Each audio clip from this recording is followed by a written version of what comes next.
بسم اللہ الرحمن الرحیم۔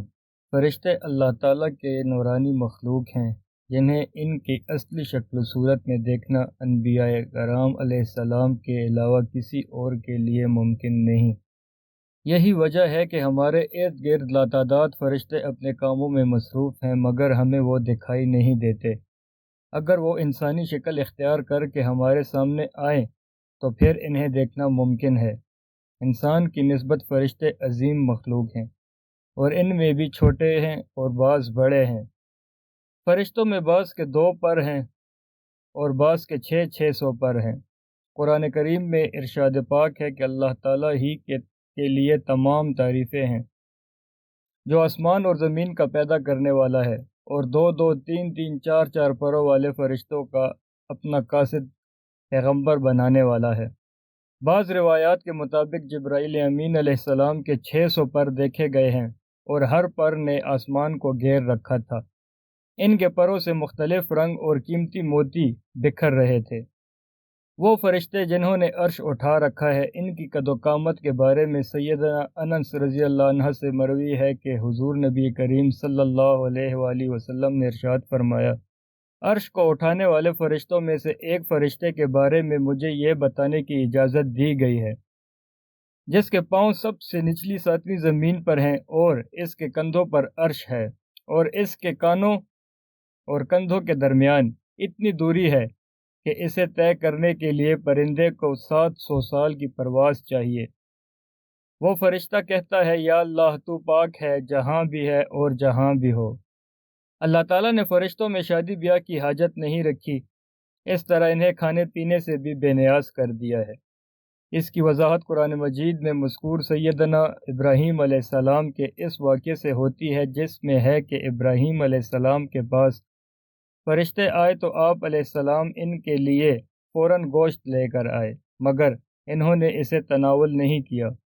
اللہ تعالیٰ نے فرشتوں کو بیماری، سستی، کاہلی، دکھ، تکلیف، تھکاوٹ اور اکتاہٹ وغیرہ سے محفوظ رکھا ہے۔ وہ دن رات فقط اللہ کی اطاعت میں اپنے کاموں میں مصروف رہتے ہیں۔ یہ اور جتنے اس کے پاس فرشتے ہیں وہ اس کی عبادت سے نہ سرکشی کرتے ہیں اور نہ تھکتے ہیں۔ وہ دن رات اللہ کی تسبیح بیان کرتے ہیں اور ذرا سی بھی سستی نہیں کرتے۔ فرشتے تقریباً عام طور پر آسمانوں میں رہتے ہیں جو صرف اللہ کے حکم سے مختلف کاموں کے لیے زمین پر اترتے ہیں اور پھر واپس آسمان پر چلے جاتے ہیں۔ قرآن مجید میں ایک اور مقام پر خود فرشتوں کی یہ بات مذکور ہے، ہم تیرے رب کے حکم کے بغیر نہیں اترتے۔ فرشتوں کی تعداد کتنی ہے اس کے بارے میں کوئی تفصیل نہیں ملتی کیونکہ اللہ تعالیٰ کا فرمان ہے، تیرے رب کے لشکروں کو اس کے سوا اور کوئی نہیں جانتا۔ بعض احادیث سے معلوم ہوتا ہے کہ فرشتوں کی تعداد بہت زیادہ ہے، بلکہ اندازہ ہوتا ہے کہ انسانوں اور جنوں سے بھی ان کی تعداد کئی گنا زیادہ ہے۔ سیدنا ابو ذر رضی اللہ عنہ سے مروی ہے کہ اللہ کے رسول صلی اللہ علیہ وآلہ وسلم نے فرمایا، آسمانوں میں کہیں 4 انگلیاں جگہ بھی ایسی نہیں جہاں کوئی نہ کوئی فرشتہ سجدہ ریز نہ ہو۔ فرشتوں کی ایک اہم خاصیت یہ بھی ہے کہ وہ اللہ تعالیٰ کے حکم سے اپنی شکل و صورت کے علاوہ کوئی اور صورت بھی اختیار کر سکتے ہیں۔ یہ صورت کسی ایسے انسان کی بھی ہو سکتی ہے جسے دیکھنے والے پہچان لیں۔ انسانوں کے علاوہ کسی اور جاندار کی صورت اختیار کرنے کی فرشتوں کو طاقت ہے یا نہیں، اس کے بارے میں قرآن و سنت میں کوئی صراحت یا ذکر نہیں ملتا۔ البتہ ان کی انسانی شکل اختیار کرنے کے واقعات ضرور ملتے ہیں جن سے یہ اندازہ ہوتا ہے کہ فرشتے اللہ تعالیٰ کے حکم سے دیگر شکلیں بھی تبدیل کر سکتے ہیں۔ اللہ تعالیٰ نے فرشتوں کو انسانوں اور جنوں سے کئی گنا زیادہ قوت و طاقت عطا کر رکھی ہے۔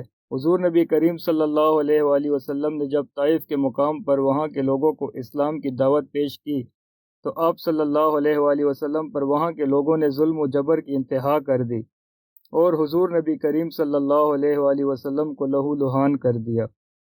تو اس مقام پر سیدنا جبرائیل امین علیہ السلام تشریف لائے۔ انہوں نے آواز دی اور کہا، اللہ تعالیٰ حضور نبی کریم صلی اللہ علیہ وآلہ وسلم کے بارے میں آپ کی قوم کی باتیں سن چکا ہے، جو انہوں نے آپ کے خلاف اقدام کیا ہے وہ بھی دیکھ چکا ہے۔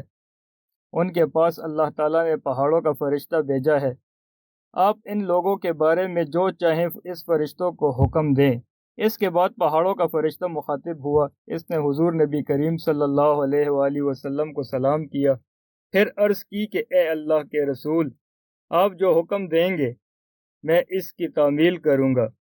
اگر آپ چاہیں تو میں دونوں طرف کے پہاڑوں کو ان پر لا کر ملا دوں جن سے یہ پس جائیں گے۔ اس طرح جبرائیل امین علیہ السلام کی قوت و طاقت کے بارے میں قرآن مجید میں ہے، انہیں حضور نبی کریم صلی اللہ علیہ وآلہ وسلم کو زبردست طاقت والے فرشتے نے سکھایا ہے جو زوراور ہے۔ فرشتے اپنے ہر کام میں نظم و ضبط کے پابندی کرتے ہیں، جن میں سے کسی قسم کی کمی بیشی یا سستی اور کاہلی وغیرہ کا مظاہرہ نہیں کرتے۔ جن فرشتوں کی جب اور جہاں ڈیوٹی شروع ہوتی ہے وہ اسی وقت وہاں پہنچ جاتے ہیں اور اسے احسن طریقے سے سر انجام دیتے ہیں۔ جس طرح انسانوں کی پیدائش اور موت کے مختلف مراحل ہوتے ہیں، فرشتوں کے لیے یہ مراحل نہیں ہیں، یعنی دنیا میں نئے انسان پیدا ہوتے ہیں اور پہلے موجود انسان فوت ہوتے رہتے ہیں، لیکن اس کے برعکس جب اللہ تعالیٰ نے فرشتوں کو پیدا کیا ہے تب سے وہ زندہ ہیں اور قیامت قائم ہونے تک جب تک اللہ پاک چاہیں گے وہ زندہ رہیں گے۔ تب تک اللہ تعالیٰ کی طرف سے انہیں جو ذمہ داریاں دی گئی ہیں انہیں احسن طریقے سے وہ پورا کرتے رہیں گے، لیکن جب قیامت آئے گی تو یہ فرشتے بھی موت سے دوچار ہوں گے۔ پھر ایک ایسا وقت آئے گا جب کائنات میں اللہ تعالیٰ کے علاوہ کوئی چیز زندہ نہ رہے گی۔ اس صورتحال کو قرآن مجید میں اس طرح بیان کیا گیا ہے، زمین پر جو ہیں سب فنا ہونے والے ہیں، صرف تیرے رب کی ذات جو عظمت اور عزت والی ہے وہی باقی رہ جائے گی۔ اس طرح ایک اور مقام پر ارشاد ہوا ہے کہ ہر نفس کو مرنا ہے۔